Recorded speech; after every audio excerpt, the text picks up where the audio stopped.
আজি आमे भगवद गीतार गोटे गभीर विश्लेषण करिबा माने अध्याय 1 रो श्लोक 7। हाँ से श्लोकटा आम पाखरे मूल संस्कृत श्लोक अछि, हिंदी इंग्राजी अनुवाद भी अछि और तार पूरा प्रसंग अर्थ आध्यात्मिक दिग सबु अछि। हाँ भलो भावरे बुझिबा को चेष्टा करिबा। लक्ष्यटा हेला खाली श्लोक बुझिबा नुहे, ता भितरे जो मनीषर कथा और युद्धर कथा अछि से सब को टिके देखिबा।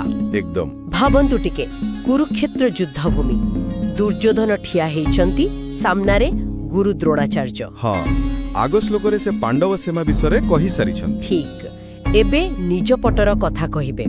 तेबे एई 7 नंबर श्लोकरे 1.7 दुर्योधन कौन कहउचंती द्रोणाचार्यंकु लागुछि जेमिति निज सेनार बड़ बड़ योद्धांक कथा कहिबे। हाँ सैया एठु से निजर मुख्य सेनापति मानकर ना कहिबा आरंभ करूछंती, किंतु प्रथमे देखंतु से द्रोणाचार्यंकु द्विजोत्तम कहउछंती। द्विजोत्तम हाँ एहार माने हे ब्राह्मण मानक मध्यरे श्रेष्ठ, एटा गुरुत्वपूर्ण। अच्छा केमिति? कारण एते युद्धर टेंशन भितरे भी से गुरुंकु गोटे प्रकार आनुष्ठानिक सम्मान देउछंती।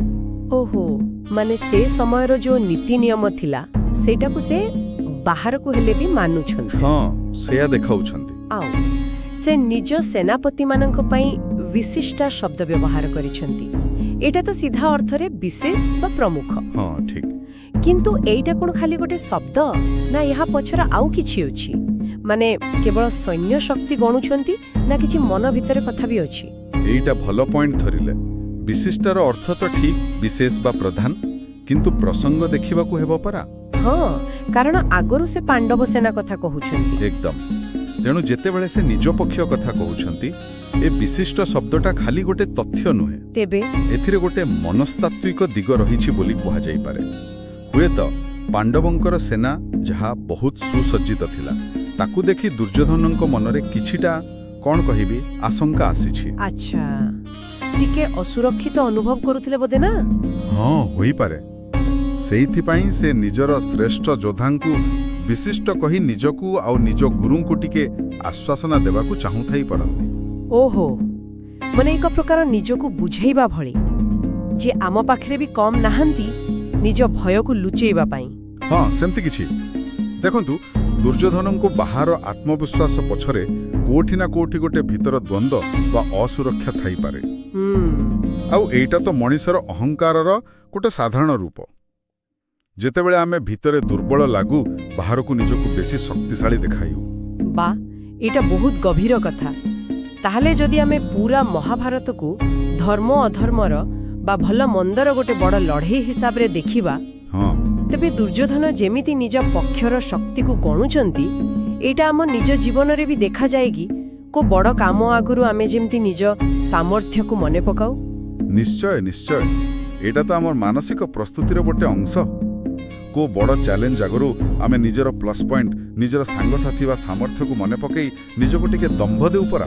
हाँ ठीक आउ गोटे कथा भी एथुरु सिखिबा को मिले नेतृत्व विषय रे। ओहो कोन सेटा?